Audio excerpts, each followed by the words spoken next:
Hallo und schön, dass ihr wieder eingeschaltet habt.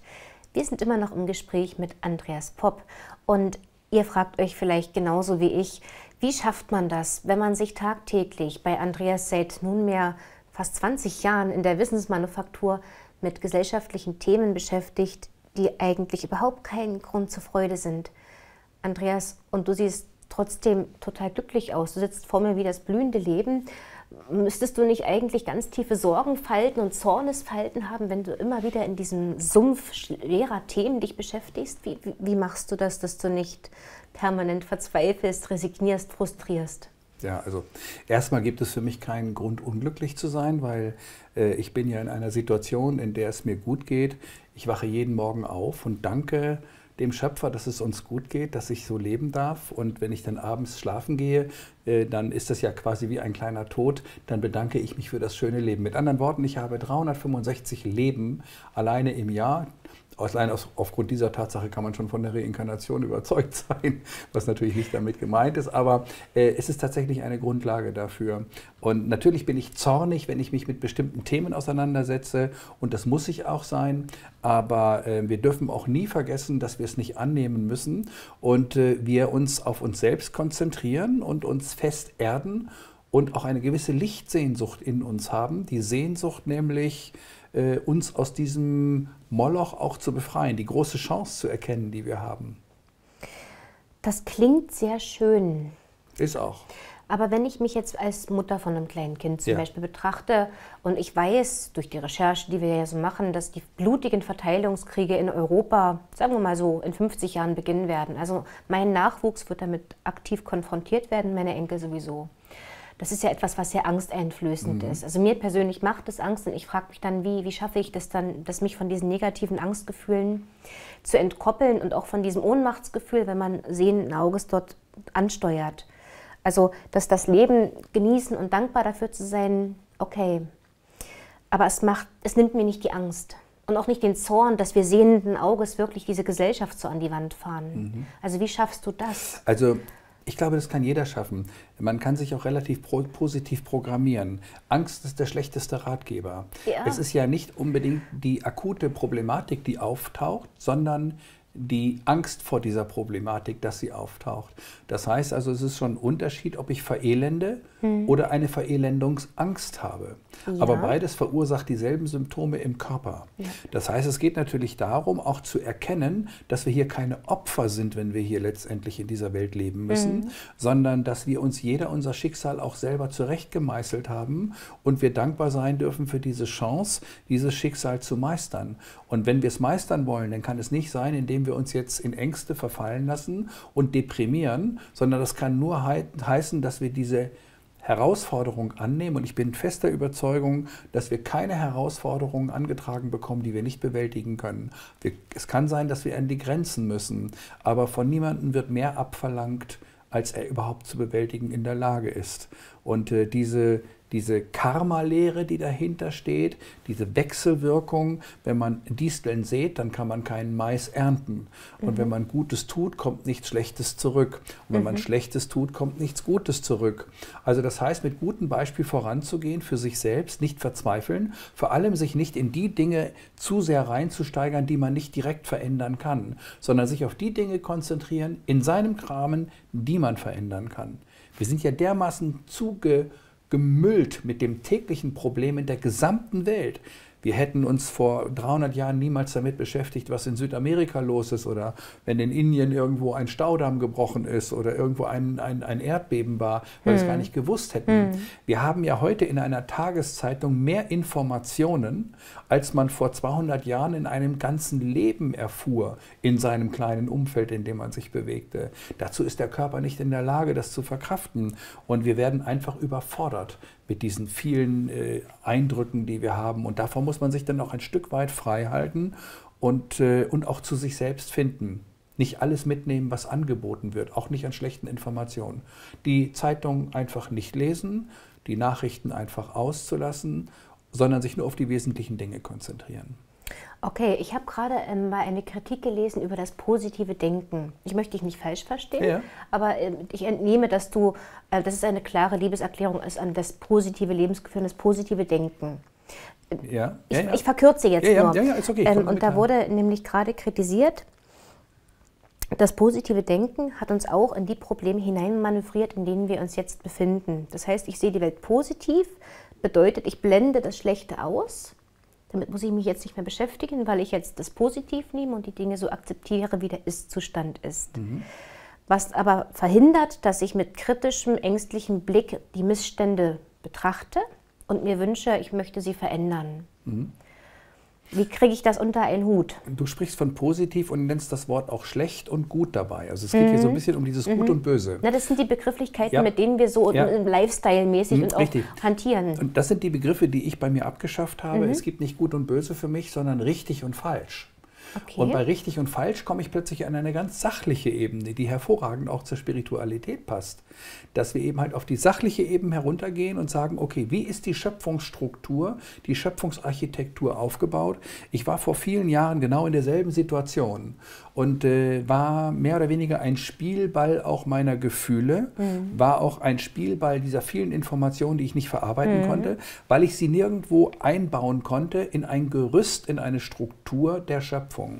Mir war damals nicht klar, dass man überhaupt die Architektur der Schöpfung erlernen kann, was ich getan habe, und heute viel entspannter bin, wenn ich weiß, ich kann die Schöpfung lernen wie ein Fachwerkhaus. Das heißt, ich habe nicht jede Kassette ausgemauert, aber ich weiß von der Struktur her, wie das Gebäude aussieht, und zwar von unten bis oben, durch die gesamten Strukturen hindurch, durch die einzelnen Schöpfungsebenen durch.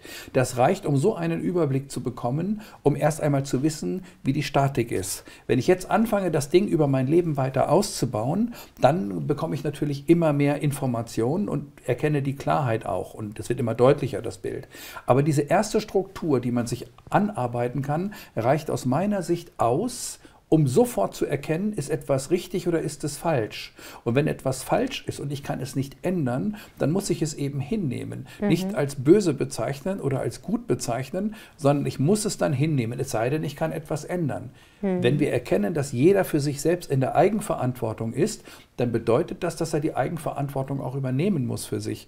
Und wenn ich jetzt sitze, ich habe keine Zeit für meine Eigenverantwortung, weil es mich krank macht, dass ich weiß, dass in Südamerika die Umwelt zerstört wird, um beispielsweise Elektroautos zu bauen, die man uns hier als umweltschonend verkauft, dann ist es eben halt so, dass ich sagen muss, okay, ich kann nichts daran ändern. Die Menschen sind eben halt dermaßen hirngewaschen und offenbar von einer Sehnsucht des Falschen befallen, dass ich das akzeptieren muss und aufpasse lieber, dass ich mich nicht anstecken lasse.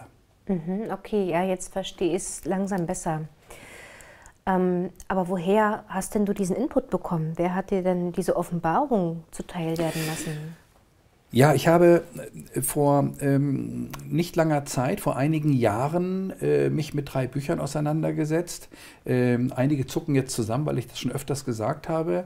Und dieses 3-bandige Werk, das heißt Im Lichte der Wahrheit von Abd-Rushin. Und ich habe dort versucht, meine Fragen beantwortet zu finden. Und ich habe angefangen mit dem ersten Band. Und ich muss ehrlich sagen, ich war entsetzt darüber, weil es war mir zu schwer lesen, es war zu schwer, es war nicht flüssig, es war schwierig in der Sprache, weil es eine ältere Sprache ist, und es machte ein wenig so, die Situation war Schuld und Sühne und es wirkte fast antiquiert auf mich. Das kam aber dadurch, dass ich eben halt in der alten Biografie verhaftet war, so wie es die meisten heute auch noch sind und ich natürlich auch noch zu einem großen Teil. Ich bin ja nicht gleich freigeschwommen und habe mich dann dort reingearbeitet, habe mich aber dann gezwungen, es durchzuarbeiten.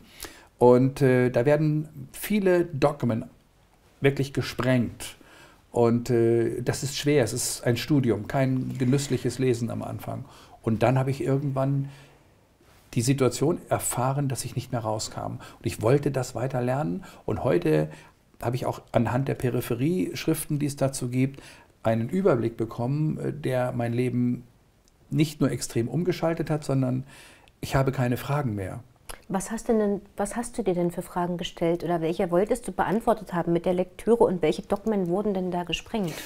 Also eine entscheidende Frage war für mich, dass wir seit Tausenden von Jahren leben und wir wissen gar nicht wozu. Der Sinn des Lebens. Der Sinn des Lebens. Warum bin ich hier? Was mache ich? wer bin ich, wo komme ich her, wo gehe ich hin? Was ist Seele? Gibt es so etwas? Gibt es ein Leben nach dem Tod? Was passiert, wenn ich schlafe? Ich gehe schlafen und habe eine Herzschwingung von 12, gehe in eine ruhige Phase, schlafe langsam ein, gehe dann auf 8, gehe dann auf 6, auf 4, bis auf 0,5 runter in der Tiefschlafphase und plötzlich springt es hoch auf 15 und da läuft eine Aktivität in mir ab und das in einem Moment, wo mein Körper völlig schlafend ist, also irgendwie gar nicht mehr in dem klassischen Leben ist, sondern in einer anderen Phase, wo das Herz schlägt, die Atmung läuft. Aber das sind so die Momente, wo man nicht möchte, dass der Partner einen schlafen sieht, weil man liegt, hat den Mund offen, ja, also diese typische Form. Ja, genau. Das sind so die Dinge, wo man einfach nur so liegt. Und da laufen aber plötzlich in dieser Phase ausgerechnet die höchsten Hirnaktivitäten ab. Was läuft da ab? Wo bin ich nachts? Wie kann es sein, wenn ich morgens um 6 wach werde und um 7 muss ich aufstehen und ich schlafe noch mal eine Stunde ein und bin mit einem wie wahnsinnigen Traum konfrontiert und ich stelle fest, ich habe nur 20 Minuten geschlafen, weil ich 20 Minuten später wieder wach werde und denke, wow, abgefahren. Ich habe Raum und Zeit plötzlich verlassen und bin in einer völlig anderen Dimension. Das kennt doch jeder. Und jetzt kommt die Frage, ja, was ist da gelaufen? Und das sind eben halt die Dinge aus der Praxis, wo ich mir die Frage gestellt hatte, wer bin ich, wo komme ich her, wo war ich eigentlich vor meiner Geburt? Das ist ja eine unheimlich wichtige Frage. Nicht, wo war mein Körper, davor habe ich ja keine Angst, meinen Körper zu verlieren. Es geht ja um das Ich zu verlieren. Davor haben die Leute auch Angst, wenn es ums Sterben geht.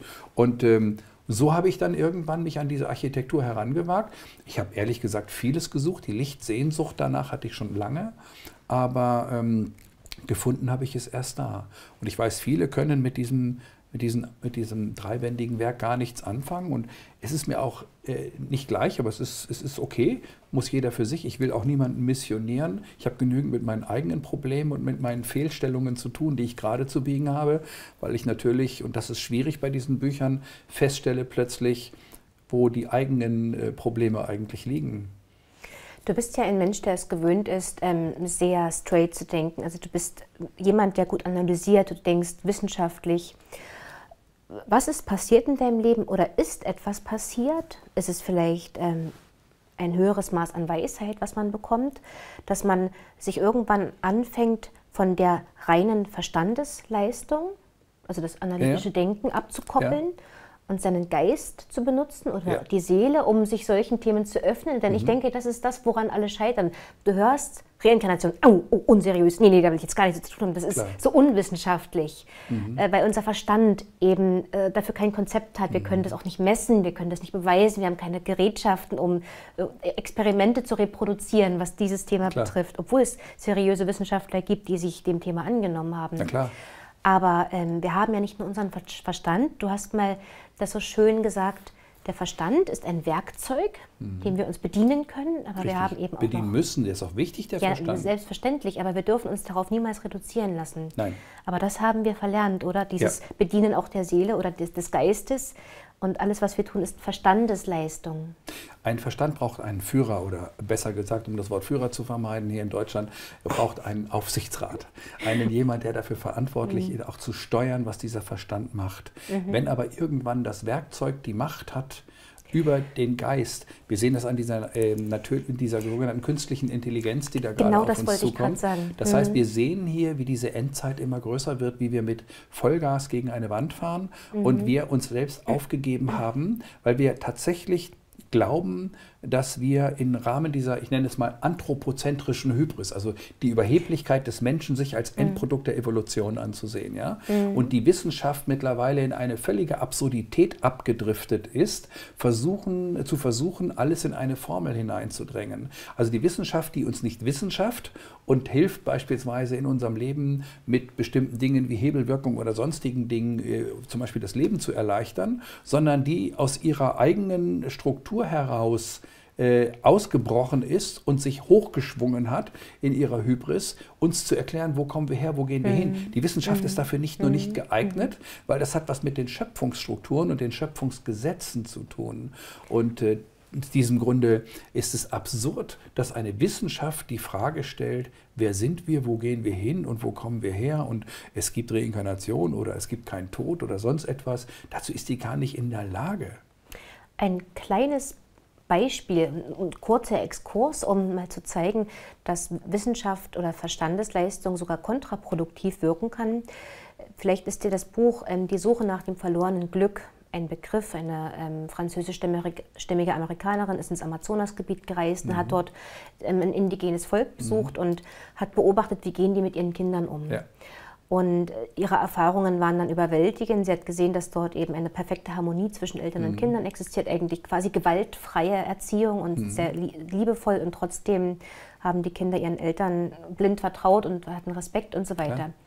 Und sie hat dann sich darüber Gedanken gemacht, wie kann denn das sein, dieses eigentlich primitive Volk, und wir sind doch aber so hochgradig zivilisiert und haben doch die Wissenschaft und die Erziehungswissenschaften und die Kinderpsychiatrie und so weiter. Warum funktioniert denn das bei uns nicht so gut? Und da hat dann wohl auch einer von diesen Amazonas-Indianern gesagt, also das ist schon sehr eigenartig, wenn im Westen eine Frau, eine werdende Mutter, am besten 3 Erziehungsratgeber von einem fremden Mann geschrieben lesen muss, um zu wissen, wie sie als Mutter mit ihrem Baby umzugehen hat. Und das ist eigentlich wirklich auf eine kurze Formel heruntergebrochen, was Verstand eigentlich oder dieses Verstandlichen von solchen völlig natürlichen Dingen, die eigentlich in uns ganz tief veranlagt, natürlich veranlagt sind, was das eigentlich kaputt machen kann, nämlich das völlig natürliche Verhältnis auch von einer Mutter zu ihrem Baby.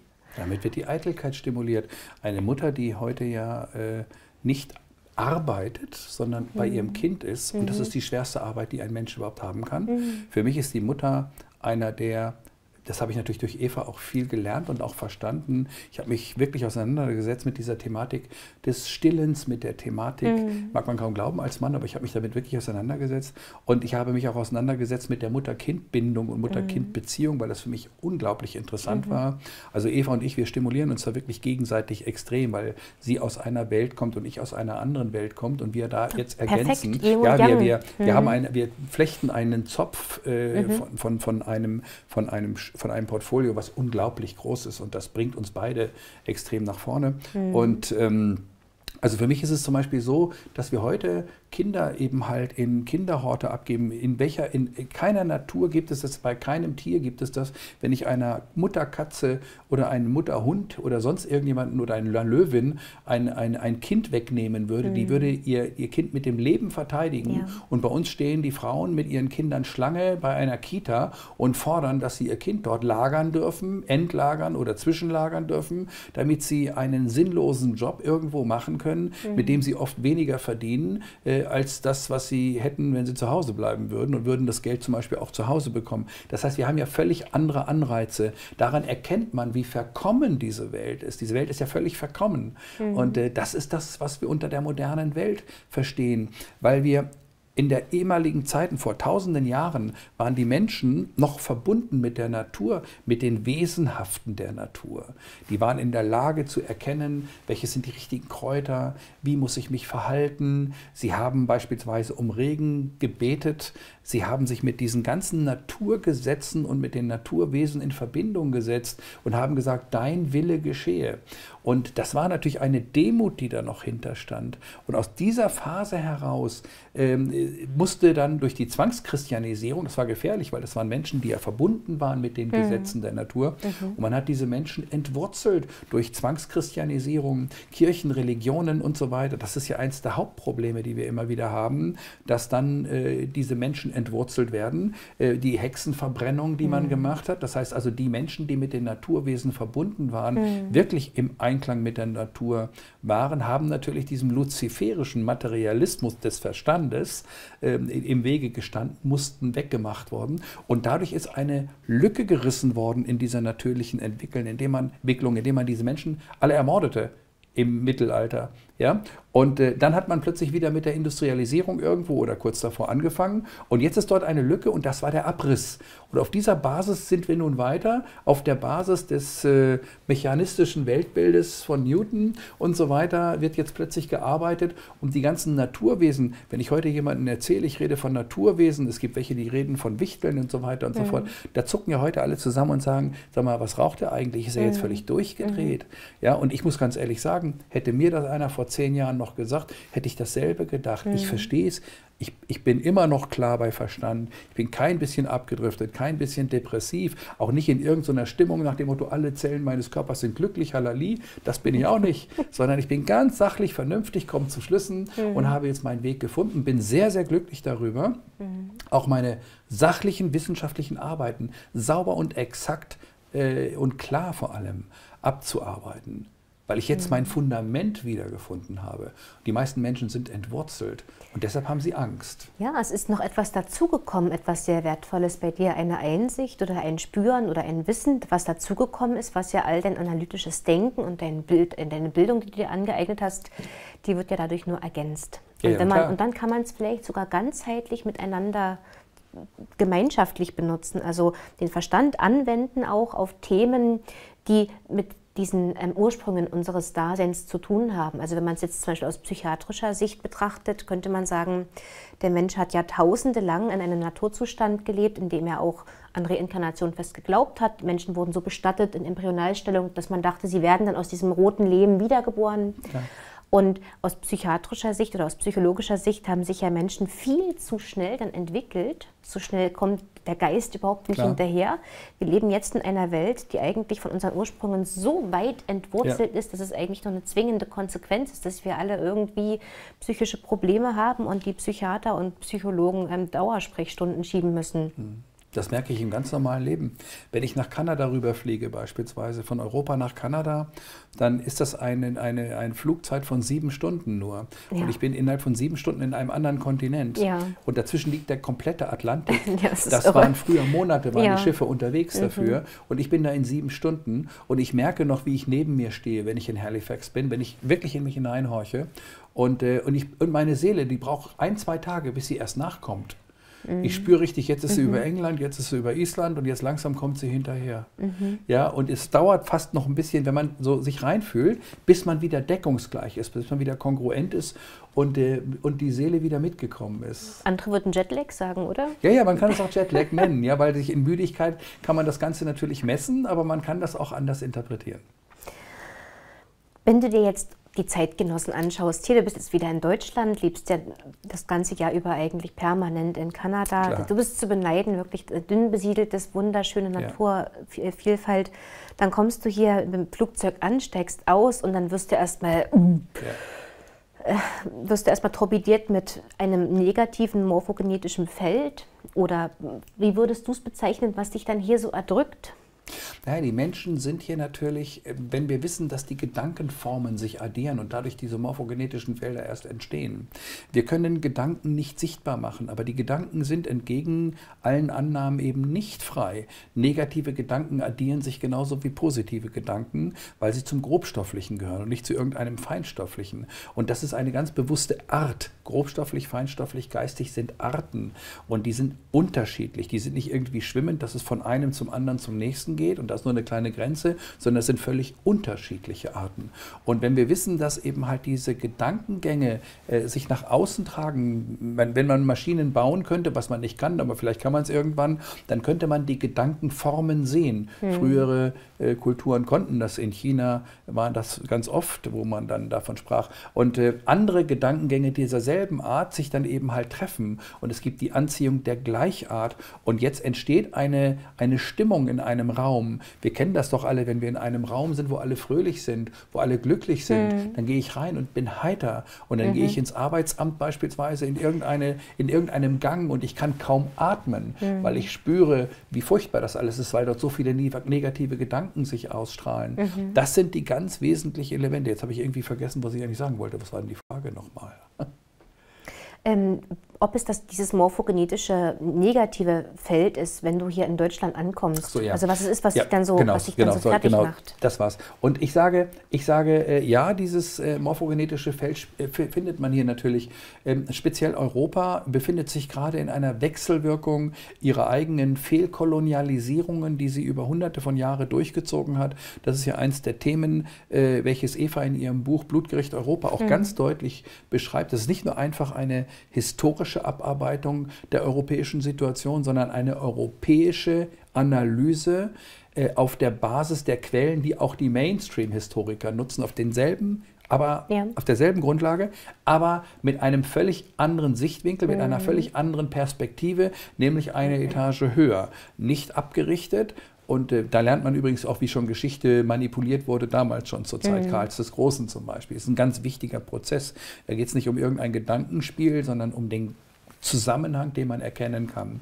Und zu der Zeit war es dann natürlich auch so, die Gedankenformen haben sich dann entwickelt. Das heißt, die Menschen in Europa wurden niedergeschlagen, sie wurden zwangschristianisiert in einer dramatischen Form. Und irgendwann, das kennen wir aus der forensischen Soziologie, entwickeln sich aus den geschundenen Selbstschänder. Wir wissen, dass Menschen, die missbraucht wurden, oft oder höher eine Quote haben, selbst zu missbrauchen, als andersrum. Das ist nicht ganz unbekannt. Und das haben wir auch in den Völkern. Und wenn ich sehe, dass das europäische Volk zum Beispiel massiv unterdrückt wurde durch Rom, durch deren Schlächter Karl den Großen, der Barbar, es war ja ein Barbar und Diktator, dass er heute als Vater Europas bezeichnet wird, das ist für mich völlig unerkenntlich, aber es ist eben halt so. Es gibt ja sogar noch einen Karlspreis, den Hitler hat ja erst Karl den Großen erst nach oben gebracht wieder. Aber okay, das ist jetzt zu weit. Aufgrund dieser Tatsache, dass die Deutschen da offensichtlich so niedergemacht wurden im Rahmen der Zwangschristianisierung, sind ein paar hundert Jahre später die großen europäischen Kolonialisierungen entstanden. Ob das Südamerika war, ob das die Indianer waren in Nordamerika oder in Mittelamerika, ob das in Australien waren die Aborigines oder in Indien beispielsweise die Engländer, die dort beispielsweise die Menschen dort in Massen platt gemacht haben. Das waren Spanier, das waren Portugiesen, Engländer, Franzosen und auch Deutsche. Und wenn dieses Pendel dann so zurückschlägt, wie vorher durch die Zwangschristianisierung und jetzt das Pendel natürlich wieder zurückschlägt, indem jetzt beispielsweise Europa dafür büßen muss, das sind Gesetze der Natur, gegen die wir uns offensichtlich gar nicht auflehnen können. Das geht so weit, dass diejenigen, die jetzt gerade davon betroffen sind, unterzugehen, Deutschland, eine eigene Todessehnsucht zu haben, unerklärliche Todessehnsucht, denn die größten Feinde der Deutschen sind ja die Deutschen selbst. Hier spätestens merkt man, welche Kräfte hier am Wirken sind, die man nur in den Gesetzen der Natur finden kann. Das würde natürlich zu weit führen, das jetzt im Detail auszuarbeiten, aber das sind die großen Zusammenhänge, vor denen wir stehen. Wir sind ja nicht nur Opfer, sondern wir sind letztendlich in einer Wechselwirkung und jeder ist an seinem Ort und in seiner Position, in der er gerade ist, richtig besetzt. Die Kunst besteht darin, weil das hart klingt für manche natürlich, wenn einer krank ist und sagt, das kann doch nicht sein, dass das richtig ist. Ich verstehe diese Argumentation.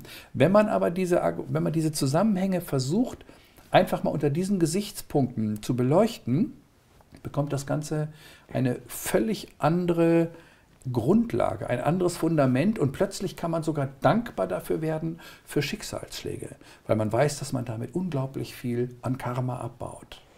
Okay, ich denke, da ist wirklich sehr viel nötig, also viel gedankliche Arbeit ist dafür nötig, um sowas wirklich auch zu Herzen kommen zu lassen. Denn jemand, der jetzt beispielsweise eine junge Frau oder ein junger Mann, der schwer an Krebs erkrankt, das wird, weiß ich nicht, ob das möglich ist, dass man dann so eine Akzeptanz entwickelt und sagt, ja, es musste scheinbar so sein oder das ist eine Konsequenz daraus. Aber um bei deinem Bild zu bleiben, dass es wie ein Pendel ausschlägt, wann hört es denn auf zu pendeln? Wenn wir jetzt eine neue Katastrophe bekommen, Europa wird ein Armenhaus, das neue Armenhaus der Welt werden. Und hier werden bürgerkriegsähnliche Zustände, die werden erwartet. Das ist eigentlich nur eine Frage der Zeit. Ja. Wann hört es auf? Dann wird wieder Unrecht passieren. Hört es überhaupt auf? Oder ist es der Sinn, dass es aufhört? Ich glaube, die Menschheit hat eine Situation erreicht durch ihr falsches Verhalten, nicht gut und böse, wie gesagt, durch ihr falsches Verhalten, sich von den Gesetzen der Natur so abbringen zu lassen. Und es ist nicht, dass die Menschen jetzt alle Opfer sind dabei und da gibt es irgendwie da oben und da heißt es dann, ja, gibt es dann irgendwelche bösen, okkulten Mächte, die das steuern. Nein. Aber die gibt es bestimmt. Ja, natürlich gibt es die, aber das sind natürlich die Spieler, die mit in den Gesetzen der Natur drin sind, sonst würden die Gesetze der Natur ja auch gar nicht gehen. Das heißt also, letztendlich gibt es dann natürlich immer irgendwelche Leute und wenn ich eine Maschine beschreibe und halte mich dann an irgendeiner Achse oder an irgendeinem Zahnrad fest und sage, das macht am meisten kaputt, dann ist das falsch. Das Ganze arbeitet ineinander zusammen. Das ist schon eine klare Situation. Es ist für viele ganz schwer zu verstehen. Ich kann auch nur damit sagen, einen Impuls zu geben, versuchen, sich mit diesen Dingen überhaupt zu beschäftigen, wenn man weiterkommen will. Wir merken doch eines, mit den bisherigen Gedankenmustern, mit den bisherigen Abrichtungen, mit der bisherigen Biografie geht es einfach nicht. Da gebe ich dir uneingeschränkt recht. Mhm. Wenn man jetzt davon ausgeht, diesen gedanklichen Sprung schaffen viele Menschen, also vielleicht wäre ja wirklich ein Paradigmenwechsel und wieder ein Hinwenden zu unseren geistigen Wurzeln, wäre vielleicht wirklich etwas, wo man sagen könnte, die Menschheit gesundet, wir werden es lernen, zusammen mit der Mitschöpfung in Harmonie zu leben. Also totale Fiktion. Andreas, ich frage dich, kannst du dir vorstellen, dass mit diesem Homo sapiens, der sowas hier macht, das jemals Erfüllung finden kann? Guck mal, das ist die Schlagzeile, Politikerin tritt als Nackteinhorn auf, eine Stadträtin. Ja. Ein schönes Endzeitbeispiel. Oder Endzeit. Das ist Endzeitbeispiel. Das heißt, wir haben hier letztendlich die Dummheit in der absoluten Perfektion im Zenit erreicht und jetzt brauchen wir eigentlich nur noch warten. Und wir brauchen jetzt wahrscheinlich gar nicht uns darüber nachdenken, wie wir diesen Prozess aufzuhalten versuchen, denn wir wüssten ja gar nicht, wie es denn sein sollten, wenn wir es aufhalten können. Denn die Menschen wären ja die gleichen. Nehmen wir an, wir würden jetzt zaubern können und wir wären 30 Jahre zurück. Mit denselben Menschen, mit demselben Wissen. Das würde nichts ändern. Es würde genau dasselbe wieder passieren. Die Trägheit wäre sofort wieder da. Und wir würden so lange wieder weitermachen, weil wir ja wieder 30 Jahre Zeit hätten, bis wir da wieder sind, wo wir heute sind. Und die Ersten würden schon sagen, wie ich heute auch viele Leute höre, in meinem Alter oder auch in noch älter zum Beispiel, die dann sagen, naja, ich werde es ja nicht mehr erleben. Und dann sage ich immer, Himmel, das ist asozial. Ja? Der Begriff asozial ist ja ein Begriff, der so vergewaltigt wird. Ja, ist auch nicht so richtig, weil asozial, doch, asozial gibt es schon. Also in Vorständen von Banken kenne ich unglaublich viele Asoziale. Man darf es nicht mehr sagen wegen Hitlersprache. Gab es den Begriff ist ein Begriff der Nazis. Wusste ich gar nicht. Okay, siehst du, ich bin schon so lange weg hier. Also ich nenne sie auch Einkommensschwache, weil man nämlich damit meistens ärmere Leute meint. Das sind Einkommensschwache, die als asozial bezeichnet werden. Aber asozial sind häufig die Leute, die an der Macht sind. Ja, die nicht sozial sind. Genau. Ach, Andreas, du hast mir viel zum Nachdenken mitgegeben. Ich bin sehr gespannt. Vielleicht, liebe Zuschauer, spielt ihr auch mit dem Gedanken, euch mal dieses Buch zu Gemüte zu führen. Im Lichte der Wahrheit. Im Lichte der Wahrheit heißt Wie hieß der Autor? Abdruschin. Abdruschin. Also ich bin darauf sehr gespannt. Vielleicht beantwortet das Fragen für euch. An der Stelle möchte ich sogar sagen noch, das Blutgericht Europa ist nicht nur ein historisches Werk, sondern auch ein gutes Einstiegswerk für das Im Lichte der Wahrheit. Als Einstiegswerk, weil da auf der Basis der Gesetze der Natur in einer sehr einfachen Form schon immer wieder eingearbeitet ist, aufmerksam gemacht wird. Und da werden schon ein paar Grundlagen schon gelegt, die als Einstieg hilfreich sein können. Okay. Ich lasse mich überraschen. Ich bin unglaublich gespannt. Vielleicht können wir uns sogar mit Eva im nächsten Jahr darüber mal zu dritt unterhalten, über genau die Themen. Vielleicht hat sich dann bei euch auch wieder neue Erkenntnisse aufgetan und vielleicht bei mir auch. Ich werde Sie gern fragen, im Moment zieht sie wenig nach Deutschland. Ja, das kann ich mir vorstellen. Es ist ja auch unsäglich, was um Ihre Person, aber auch um... Nee, nicht deswegen gar nicht mal, sondern Deutschland insgesamt. Es ist tatsächlich so, die Felder, die Menschen, dieses Verbissene, dieses Zerstörte, das ist einfach schwer auszuhalten. Manchmal ist es einfach schwer auszuhalten. Okay, also ja, wir müssen tatsächlich... Vielleicht kommt sie. Ja, wäre schön und wenn nicht, dann könnte ich sie gut verstehen. Okay, das war für mich ein sehr starkes Gespräch. Also es hat mich sehr bewegt. Also hat mir wirklich viel mitgegeben zum Nachdenken. Es ist aber auch etwas, was mit Hoffnung füllt. Also vielleicht, dass man wirklich so versucht für sich zu erkennen, wie kann ich es schaffen, mein Leben trotzdem in so einer aus so einer Perspektive neu zu betrachten, dass ich wieder dankbar sein kann. Für sich, genau. Wunderbar. Genau das ist der erste Schritt. Das war auch für mich das Schwierige. Nicht die Welt ändern zu wollen, das geht nämlich nicht, sondern sich selbst ändern und dann kommt die Vorbereitung. Und wer sich in dieses Licht stellt und das versteht, der gerät plötzlich in einen positiven Sog, genauso wie es vorher negativ war. Und dann ist es gut. Was nicht bedeuten soll, dass wir positiv denken und das Schlechte alles ausblenden. Wir versuchen trotzdem Gutes zu tun. Keine Trägheit. Und genau, wir versuchen trotzdem das Richtige zu tun. Und wenn wir das Richtige nicht tun können, weil wir die Möglichkeiten nicht haben, dann sollen wir zumindest, dass das falsch läuft, lernen hinzunehmen und nicht daran zu verzweifeln. Liebe Zuschauer, ich hoffe, ihr seid beim nächsten Mal mit dabei. Lieber Andreas, dir danke ich ganz herzlich für diese 2 wunderbaren Gespräche. Ich hoffe, wir sehen uns bald wieder. Alles Gute für dich. Viel Spaß wieder in Kanada mit Eva. Ich beneide euch wirklich im Herzen, dass ihr dieses Refugium habt, vor allem auch diese Naturschönheit. Ja. Also beneidet werden wollen wir nicht, ob wir freuen. Nein. Ich freue mich darüber. Und das ist immer ein falsches Wort. Ich weiß. Also wichtig ist, dass man sich insgesamt, man muss nicht unbedingt in Kanada sein, um auch in ein Wohlfühlprogramm zu kommen. Das kann man selbst gestalten. Ja, aber ich denke, das ist ein Weg, das ist ein Prozess. Unser Weg ist der beste gewesen, den wir gemacht haben, ja, das stimmt. Und vielleicht haben wir bei euch, liebe Zuschauer, heute gerade ein erstes Steinchen gesetzt, um diesen Prozess zu beginnen. Und in diesem Sinne, ich wünsche euch auch alles Gute und ich freue mich, wenn ihr beim nächsten Mal wieder mit dabei seid. Schreibt eure Kommentare. Ich bin sehr gespannt auf die Kommentare heute. Ich auch. Oh ja. Also macht es gut. Alles Liebe, eure Julia.